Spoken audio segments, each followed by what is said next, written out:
Hello my dear students, welcome back to my channel Shubham lecturer. अगर आप भी हो इस बार 12th में और 24 फरवरी को आपको क्लास 12 हिंदी का पेपर देना है, तो आज की इस वीडियो को लास्ट तक देख लेना, क्योंकि आज मैं आपका हिंदी में 10 नंबर बिल्कुल कंप्लीट कराने वाला हूँ।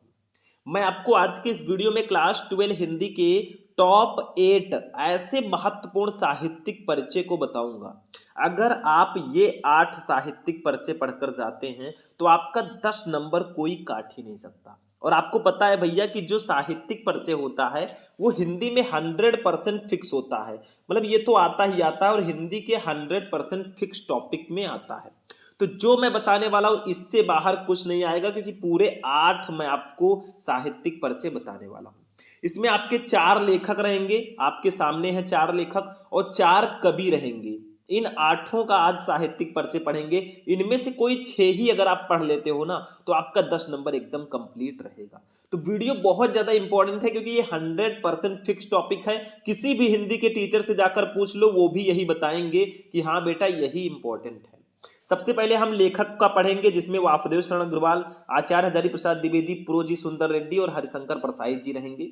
फिर कवि का हम पढ़ेंगे, जिसमें मैथिली शरण गुप्त, जयशंकर प्रसाद, महादेवी वर्मा और रामधारी सिंह दिनकर जी रहेंगे। कैसे लिखना है, कैसे पूरे नंबर मिलेंगे, सब कुछ मैं इसी वीडियो में बताने वाला हूं। तो बस आपको सिर्फ लास्ट तक ये वीडियो देखना है। इस वीडियो को लाइक कर देना, चैनल पर चैनल को सब्सक्राइब कर देना। चलिए स्टार्ट करते हैं। तो देखो स्टूडेंट, सबसे पहले ये तो आपको पता ही है कि 5 नंबर हमारे लेखक का साहित्यिक परिचय आता है, 5 नंबर हमारे कवियों का आता है। तो सबसे पहले लेखक में हमने रखा है वासुदेव शरण अग्रवाल जी को। तो जब भी आप किसी लेखक या किसी कवि का साहित्यिक परिचय लिखें ना, तो सबसे पहले एक छोटा सा हेडिंग डाल दें आप, जीवन परिचय। देखो जीवन परिचय चाहे आप हेडिंग डाल दीजिए, चाहे एक आप बॉक्स बना लीजिए, उनमें उनका नाम, जन्म, जन्म स्थान, ठीक है, उनके पिता, थोड़ी शिक्षा और उनकी मृत्यु भी लिख सकते हैं। बॉक्स बनाकर भी आप लिख सकते हैं, लेकिन ऐसे लिखोगे तो भी आपको पूरा नंबर मिल जाएगा। उसके बाद में हमारा सबसे मेन हेडिंग रहेगा साहित्यिक परिचय। सबसे मेन हेडिंग यही होता है, 3 नंबर आपको इसी के लिए मिलता है, मतलब इनका हिंदी साहित्य में परिचय कैसा है। फिर आपको रचनाएं भैया लिखनी होंगी, इसके लिए आपको 2 नंबर मिलेगा। ठीक है, तो सबका मैं एक एक करके बताऊंगा, 8 का। तो सबसे पहले देखो, वासुदेव शरण अग्रवाल जी का जीवन परिचय हम लिखते हैं कि इनका जन्म, जन्म स्थान, माता पिता, इनकी मृत्यु, ये सब लिखेंगे। देखो, डॉक्टर वासुदेव शरण अग्रवाल का जन्म सन 1904 ईस्वी में मेरठ जनपद के खेड़ा नामक ग्राम में हुआ था। ये लाइन बहुत इंपॉर्टेंट है। इनके माता पिता लखनऊ में रहते थे, अतः इनका बचपन लखनऊ में व्यतीत हुआ और यही इनकी प्रारंभिक शिक्षा भी हुई। भारतीय संस्कृति और पुरातत्व का ये महान पंडित एवं साहित्यकार सन 1967 ईस्वी में परलोक सिधार गया। तो ये आपका हो गया जीवन परिचय। मतलब थोड़ा बहुत इनके जन्म के बारे में लिख देना। और एक चीज और करना आप लोग, ये जो सन लिखा है ना, ये लिखा है जो, ये जो गांव का नाम लिखा है, ये सब आप ब्लैक से लिख देना। इनकी मृत्यु, ये सब ब्लैक से लिख देना। ठीक है, बस हो जाएगा आपका कंप्लीट। देखो हिंदी की कॉपी कैसे लिखे वो मैं पहले ही आपको बता चुका हूं, आप लोग सर्च करना क्लास 12 हिंदी की कॉपी कैसे लिखे, शुभम लेक्चरर, आपको सब कुछ मिल जाएगा कैसे आपको लिखना है। फिर सबसे मेन हेडिंग हमारा साहित्यिक परिचय रहेगा, मतलब इनका हिंदी साहित्य में कैसा परिचय है, किस प्रकार की रचनाएं करते थे, कैसे थे ये सब साहित्यिक परिचय में लिखना होता है। तो देखो, डॉक्टर अग्रवाल भारतीय संस्कृति, पुरातत्व और प्राचीन इतिहास के प्रकांड पंडित एवं अन्वेषक थे। इनके मन में भारतीय संस्कृति को वैज्ञानिक अनुसंधान की दृष्टि से प्रकाश में लाने की उत्कट इच्छा थी। मतलब आखिर कैसे थे, क्या चाहते थे, कैसी लेखनी करते थे, ये सब आपको साहित्यिक परिचय में लिखना है। मतलब हिंदी साहित्य में इनका परिचय कैसा था। ठीक है, आगे देखो, अतः इन्होंने उत्कृष्ट कोटि के अनुसंधात्मक निबंधों की रचना की। इनके अधिकांश निबंध प्राचीन भारतीय इतिहास और संस्कृति से संबंध है। देखो ये सब दिखा गया है कि इनके अधिकांश निबंध प्राचीन इतिहास, भारतीय इतिहास और संस्कृति से संबंध है। मतलब कैसी रचनाएं इन्होंने की, ये भी साहित्यिक परिचय में लिखा है। इन्होंने अपने निबंधों में प्रागैतिहासिक, वैदिक एवं पौराणिक धर्म का उद्घाटन किया। निबंध के अतिरिक्त इन्होंने पाली, प्राकृत और संस्कृत के अनेक ग्रंथों का संपादन और पाठ शोधन कार्य किया। मतलब क्या क्या किया वो सब लिखना है। जायसी के पद्मावत पर इनकी टीका सर्वश्रेष्ठ मानी जाती है। इन्होंने बाण भट्ट के हर्ष चरित का सांस्कृतिक सांस्कृतिक कर देना इसको सांस्कृतिक अध्ययन प्रस्तुत किया। देखो 3 नंबर आपका कंप्लीट। साहित्यिक परिचय सबसे मेन हेडिंग होता है, इसको बिल्कुल भी मिस मत करना, क्योंकि 12th में साहित्यिक परिचय सबसे ज्यादा इंपॉर्टेंट है। आप लोग स्क्रीनशॉट लेते चलो या आप शुभम लेक्चरर ऐप डाउनलोड कर लो, वहां से आप हिंदी और इंग्लिश का नोट्स सब कुछ मिल जाएगा। ठीक है, चलो प्ले स्टोर पे जाकर सर्च कर लेना शुभम लेक्चरर। रचनाएं देखते हैं हम लोग। देखो इनकी प्रमुख रचनाएं निम्न हैं। जैसे रचनाओं को आप कुछ इस प्रकार से लिखना, क्योंकि 2 नंबर इसका मिलता है, 3 नंबर साहित्यिक परिचय का मिलता है। क्वेश्चन आप में कुछ ऐसा आएगा, निम्नलिखित में से किसी एक लेखक का साहित्यिक परिचय देते हुए उनकी रचनाओं को लिखिए, तो ऐसे लिखना है। रचनाएं देखिए, इनकी प्रमुख रचनाएं निम्न है। निबंध संग्रह ऐसे डाल देना, हेडिंग लिख देना इनकी जो निबंध की रचना है, जैसे पृथ्वीपुत्र, कल्पलता, कला और संस्कृत, कल्पवृक्ष, भारत की एकता, माता भूमि पुत्रो अहम पृथिव्या, वाग्धारा आदि इनके प्रसिद्ध निबंध संग्रह हैं, ऐसे लिख देना। शोध प्रबंध में पाणिन कालीन भारतवर्ष, आलोचना साहित्य में पद्मावत की संजीवनी व्याख्या तथा हर्षचरित का सांस्कृतिक अध्ययन, थोड़ा साइड में हमें दिखा देता हूं, सांस्कृतिक अध्ययन। संपादन में पाली, प्राकृत और संस्कृत के एकाधिक ग्रंथों का इन्होंने संपादन भी किया। तो ऐसे कुछ रचनाएं लिख देना, 2 नंबर ये, और ऐसे लिखकर आओगे तो एग्जामिनर बोलेगा ऐसे ले बेटा तू 5 में 5 ले। ठीक है, तो अभी तो हमने एक का देखा है। हमारी लिस्ट में जो दूसरे लेखक हैं ये बहुत इंपॉर्टेंट है। आप लोग अगर इनका देखेंगे कि कितनी बार आ चुके हैं, तो आप जाकर क्वेश्चन बैंक में देख लेना, ये सब हमेशा आते हैं। तो अब हम पढ़ेंगे वासुदेव शरण अग्रवाल जी का साहित्यिक परिचय, सॉरी आचार्य हजारी प्रसाद द्विवेदी जी का। तो प्रोसेस सेम है, पहले आपको जीवन परिचय छोटा सा लिखना है, फिर साहित्यिक परिचय लिखना है, फिर रचनाओं को लिखना है। तो चलो पढ़ते हैं, हम समझाते हुए चलते हैं, आप लोग समझते हुए चलना। देखो जीवन परिचय। हिंदी के श्रेष्ठ निबंधकार आचार्य हजारी प्रसाद द्विवेदी का जन्म सन 1907 ईस्वी में बलिया जिले के दूबे का छपरा नामक ग्राम में हुआ था। देखो इसमें मैंने ब्लैक कर दिया है। इनके पिता श्री अनमोल द्विवेदी ज्योतिष और संस्कृत के प्रकांड विद्वान थे।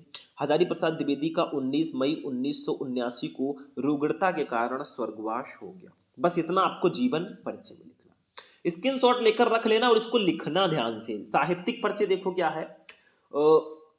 हजारी प्रसाद द्विवेदी साहित्य के प्रख्यात निबंधकार, इतिहास लेखक, अन्वेषक, आलोचक, संपादक तथा उपन्यासकार के अतिरिक्त कुशल वक्ता और सफल अध्यापक भी थे।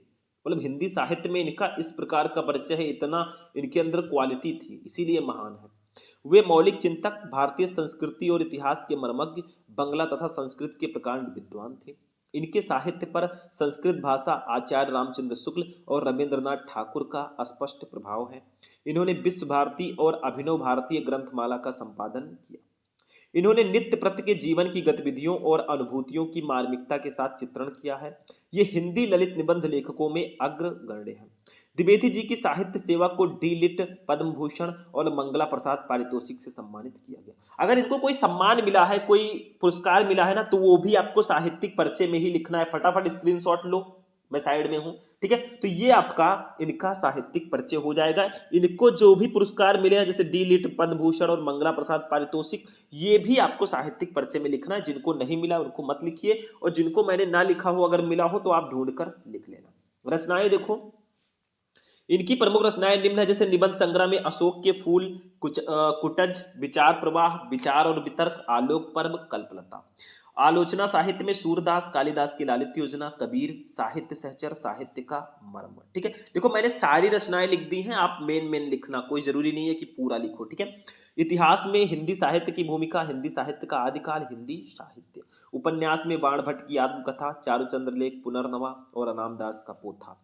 संपादन में नाथ सिद्धों की वानियां, संक्षिप्त पृथ्वीराज रासो, संदेश रासक और अनुदित रचनाओं में प्रबंध चिंतामणि, पुरातन प्रबंध संग्रह, प्रबंध कोश, विश्व परिचय, लाल कनेर, संदेश रासक। देखो इतना लिखने की जरूरत नहीं है। अगर आप लोग चाहो तो इसमें से निबंध वाला लिख दो, आलोचना लिख दो और इतिहास और उपन्यास लिख दो। इतना लिख दोगे तो भी आपको नंबर मिल जाएगा, नो टेंशन। ठीक है, मतलब बहुत बड़ा लिखने की जरूरत नहीं है, क्योंकि आपको 80 शब्दों में मिनिमम लिखना होगा। हमारी लिस्ट में जो तीसरे नंबर पर लेखक आते हैं उनको मैं बता दूं, और हमारी लिस्ट में, हमारे जीवन परिचय की लिस्ट में इनको मैंने तीसरा स्थान दिया है, ये पुरोजी सुंदर रेड्डी। इन तीनों को अगर आप लोग तैयार कर ले तो इनको इनको इनको तो भी आपका 5 नंबर बिल्कुल कंप्लीट हो जाएगा। चारों कर लोगे तो ज्यादा अच्छा रहेगा भाई, एकदम डाउट ही नहीं रहेगा। तो पुरोजी सुंदर रेड्डी जीवन परिचय देखो। प्रोजी सुंदर रेड्डी का जन्म 1919 ईस्वी में आंध्र प्रदेश में हुआ था। इनकी आरंभिक शिक्षा संस्कृत एवं तेलुगु भाषा में व उच्च शिक्षा हिंदी में हुई। क्योंकि भैया ये आंध्र प्रदेश के थे, साउथ के थे, तो इनको हिंदी भाषा इनके उधर ज्यादा नहीं चलती है, आपको पता ही होगा। ठीक है, आगे देखो। श्रेष्ठ विचारक, समालोचक एवं उत्कृष्ट निबंधकार प्रोजी सुंदर रेड्डी लगभग 30 वर्षों तक आंध्र विश्वविद्यालय में हिंदी विभाग के अध्यक्ष रहे। इन्होंने हिंदी और तेलुगु साहित्य के तुलनात्मक अध्ययन पर पर्याप्त काम किया। 30 मार्च 2005 में इनका स्वर्गवास हो गया। आखिर वो दिन आ ही गया, तो इतना लिखना है। देखो हमें 8-8 देखना है तो हम अपने 5G वाले स्पीड पे चलेंगे भैया। ठीक है, साहित्यिक परिचय देखो। श्रेष्ठ विचारक, सजग समालोचक, सशक्त निबंधकार, हिंदी और दक्षिण की भाषाओं में मैत्री भाव के लिए प्रयत्नशील, मानवतावादी दृष्टिकोण के पक्षपाती प्रोफेसर जी सुंदर रेड्डी का व्यक्तित्व और कृतित्व अत्यंत प्रभावशाली है। ये हिंदी के प्रकांड पंडित हैं। आंध्र विश्वविद्यालय में स्नातकोत्तर अध्ययन एवं अनुसंधान विभाग में हिंदी और तेलुगु साहित्य के विविध प्रश्नों पर इन्होंने तुलनात्मक अध्ययन और शोध कार्य किए हैं। अहिंद भाषी प्रदेश के निवासी होते हुए भी प्रोफेसर रेड्डी का हिंदी भाषा पर अच्छा अधिकार है। इन्होंने दक्षिण भाषा में हिंदी भाषा के प्रचार प्रसार में महत्वपूर्ण भूमिका निभाई है, क्योंकि दक्षिण भाषा में हिंदी ज़्यादा नहीं चलती और इन्होंने उस क्षेत्र में भी हिंदी का प्रचार प्रसार किया है। ठीक है, रचनाएं देखो।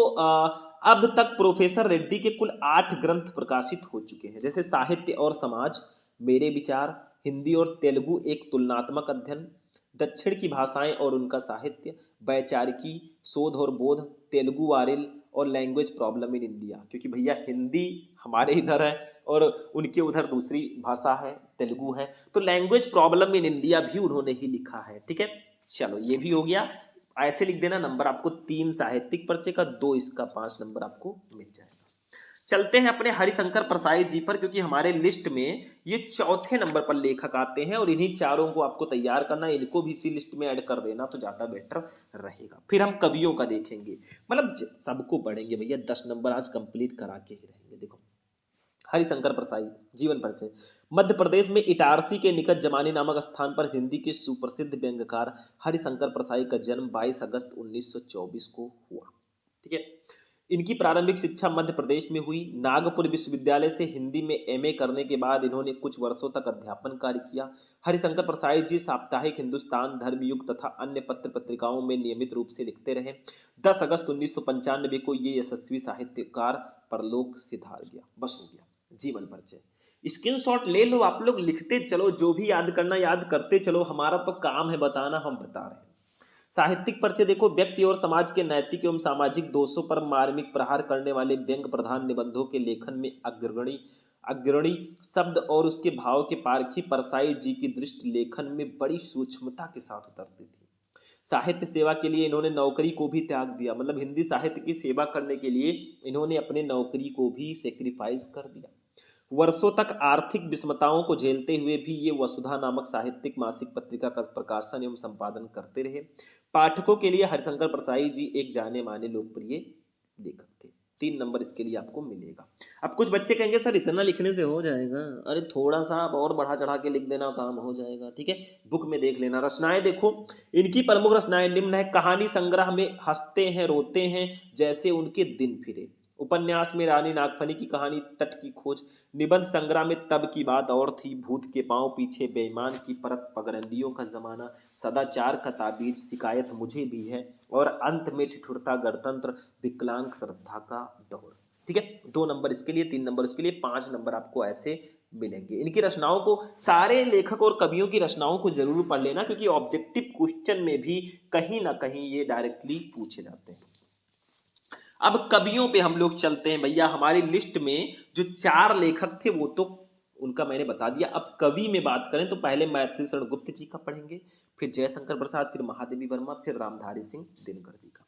तो मैथिली शरण गुप्त जी का समझो, देखो ध्यान से, वही सेम प्रोसेस इसमें भी रहेगा, चाहे लेखक हो चाहे कवि हो। देखो, राष्ट्र कवि मैथिली शरण गुप्त का जन्म सन 1886 ईस्वी में चिरगांव में जिला झांसी में हुआ था। इनके पिता का नाम सेठ रामचरण गुप्त था। सेठ रामचरण गुप्त स्वयं एक अच्छे कवि थे। घर पर ही इनकी शिक्षा का प्रबंध किया गया, जहाँ इन्होंने अंग्रेजी, संस्कृत और हिंदी का अध्ययन किया। जीवन के अंतिम क्षणों तक ये निरंतर साहित्य सृजन करते रहे। 12 दिसंबर 1964 ईस्वी को माँ भारती का ये महान साधक पंचत्व में विलीन हो गया। बहुत फेमस फेमस इनकी रचनाएं हैं। अगर देखोगे तो पंचवटी, साकेत, ये सब इन्हीं की रचनाएं हैं। साहित्यिक परिचय देखो, पुरस्कृत हैं काफी ज्यादा।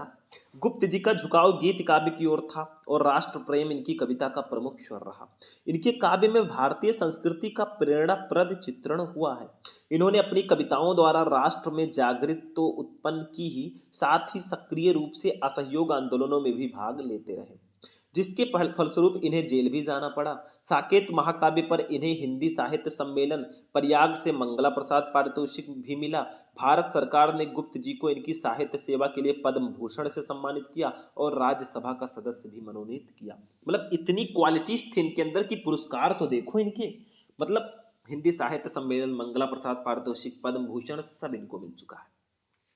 रचनाओं पे चलते हैं। रचनाएं देखें तो मैथिली शरण गुप्त जी की रचनाएं निम्न है। दो प्रकार की इन्होंने रचनाएं की, एक मौलिक रचनाएं, एक अनुदित रचनाएं।